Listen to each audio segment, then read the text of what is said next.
예, 저는 별로 그렇게 환영을 안 하시네요. 이런 분위기 좋습니다. 네.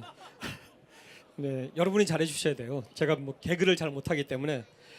안녕하십니까? 저는 이성대입니다. 제가 감기가 들어가지고 좀 목소리가 상태가 좋지 않습니다. 그러니까 이런 상태가 뭐 더 좋다라고 하시는 분도 있더라고요. 네, 감사합니다. 제가 오늘 드릴 말씀은 수능에 관한 이야기를 좀 한번 해볼까 합니다.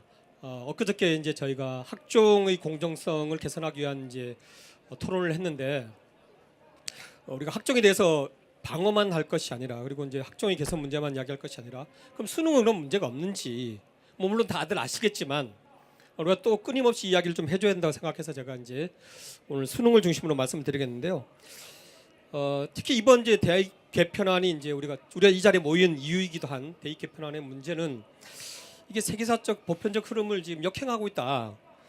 그러니까 우리가 온 세계가 지금 이제 교육 혁신을 위해서 여러 가지 실험을 하고 있습니다. 연령도 파괴하고 그다음에 이제 교과도 파괴하고 이런 이제 대단히 이제 파격적인 실험들을 해가면서 4차 산업혁명 시대를 대비하고 있습니다. 근데 우리는 오히려 거꾸로 과거 산업화 시대로 돌아가는 그런 선택을 한 것이 아닌가, 그런 시그널을 교육계에 던진 것이 아닌가. 그것이 이제 가장 위험한 그런 이제 그 대입 개편안의 문제점이라고 보고요. 그것이 이제 학교 현장에 굉장히 이제 큰 파급을 미치게 될 것입니다. 근데 이게 학교 현장에만 영향을 미치는 게 아니라 우리의 삶, 우리 사회의 미래에도 큰 재앙으로 다가올 것이기 때문에 저는 제가 이 자리에 나온 게 뭐 학생들의 뭐 행복 사실 그런 것도 중요하지만 제 노후가 더 걱정이 됩니다. 사실은. 예. 제 노후에 우리의 건강보험은 유지될 것인지, 저의 사학연금은 유지가 될 것인지, 예. 여러분의 국민연금은 안전하겠습니까? 예. 그 걱정을 해야 되지 않을까. 그래서 이건 우리 생존의 문제다. 그런 관점에서 제가 한번 좀 말씀을 드려보려고 그래요. 근데 수능은 사실은 교육적으로 아무런 가치가 없습니다.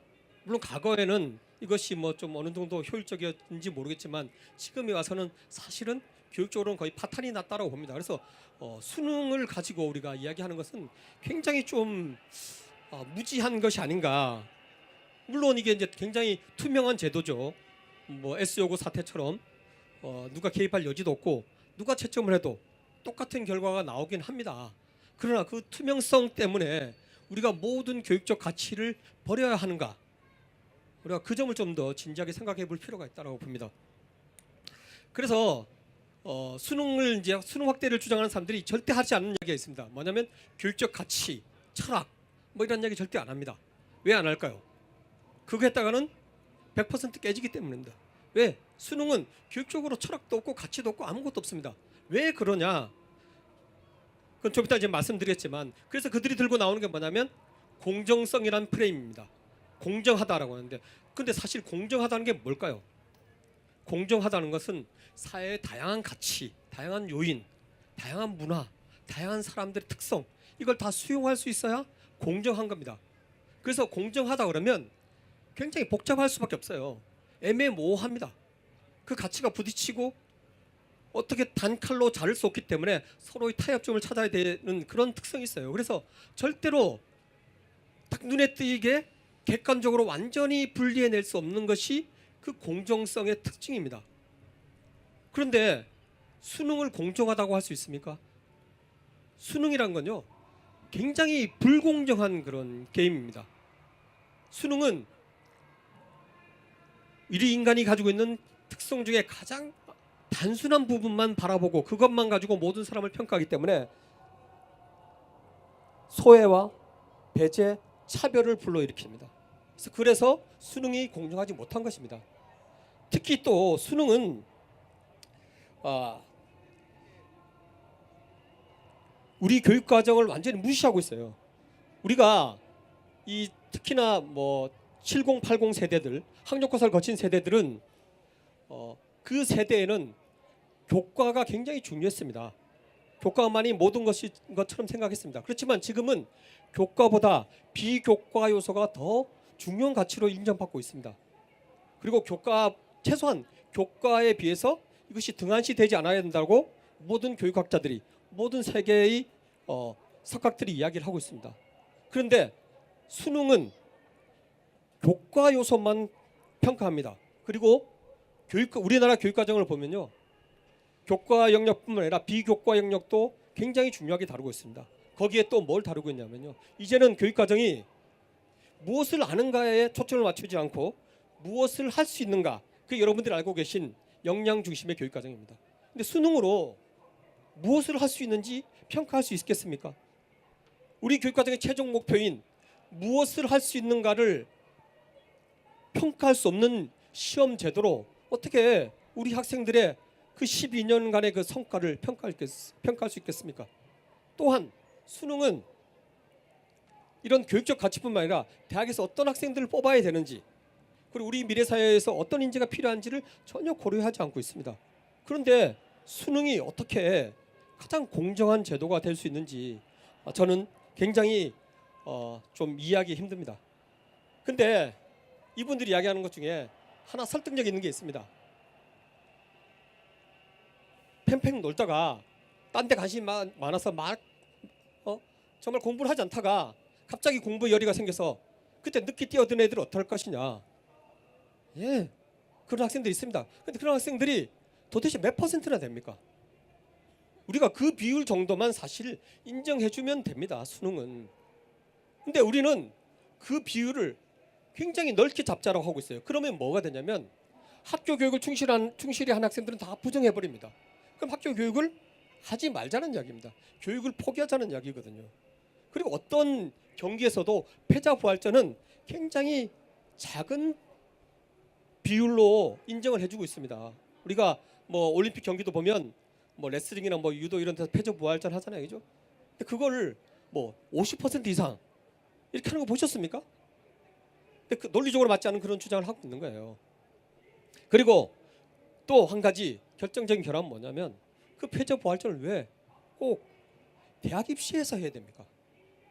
그 학생들이 대학 졸업하고 나서 그때도 패자부활이 될 수도 있습니다.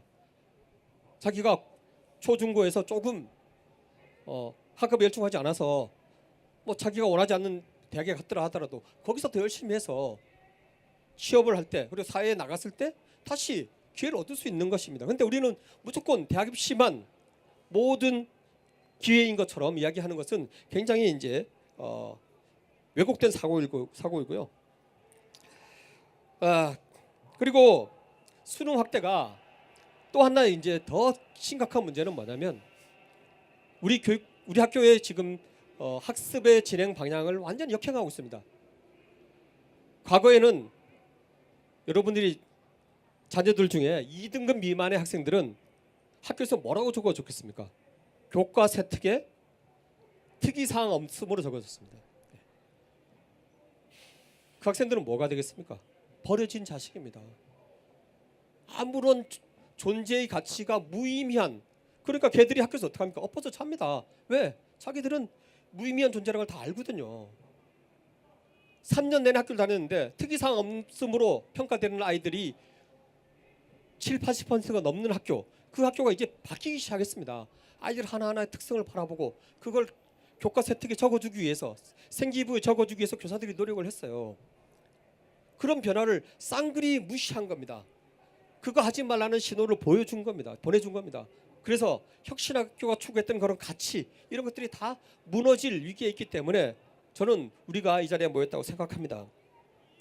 그리고요, 수능은 아시다시피 지식 암기와 정답 고르기 시험입니다.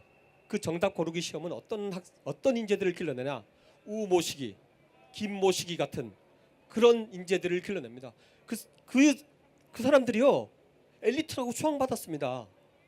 대단한 인물이라고 우리가 늘 사회에서, 학교에서 다 박수를 보내주던 사람들이에요. 그 사람들이 무슨 짓을 했습니까? 5035의 심중이 뭔지 거기에만 관심을 가진 겁니다. 왜 그렇겠습니까? 정답 고르기는요, 실수를 하지 말아야 됩니다. 뭘 실수를 하지 말아야 됩니까? 출제자가 출제한 의도를 최대한 제대로 읽어내야 되는 겁니다. 그러니까 권력자의 뜻을 제대로 읽는 연습만 한 겁니다. 그 사람들한테 정의, 가치, 철학 이런 건 아무런 의미가 없어요. 그것 쫓다가는요, 자기는 탈락되기 때문에.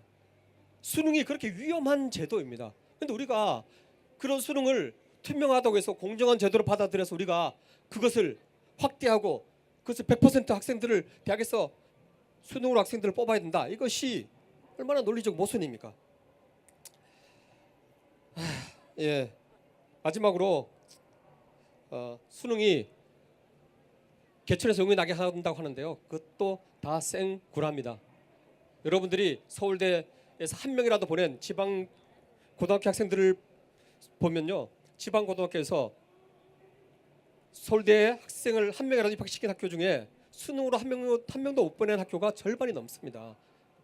근데 수능으로 그 학교에서 수능으로 다 학생을 선발하면 그 학교들은 지방 학생들은 서울에 있는 대학들에 갈 수 없다는 이야기입니다. 근데 뭐가 그것이 공정성이고 그것이 부모의 그런 경제적 영향력에 미치지 않는 그런 공정한 제도입니까? 제가 그래서 이런 중차대한 문제를 우리 국가가 여론에 던져버린 그 문제점을 토머스 제퍼슨이 한 이야기로 제가 마무리를 하겠습니다. 국가는 단순히 시민들의 생명과 재산을 보호하는 기계에 불과한 것이 아니라 그 시민들이 인간이 되도록, 아울러 번영하는 인간이 되도록 제공하는 그런 공동체라는 것을 우리가 잊지 말아야 되는데, 우리 정부는 문재인 대통령이 그것을 망각한 게 아닌가. 그래서 우리가 더 열심히 외쳐서 국가의 책무, 그리고 우리 사회의 책무를, 그리고 우리 사회의 미래를 위해서 이 자리에서 소수이지만 끊임없이 외쳐야 될 거라고 생각합니다. 감사합니다.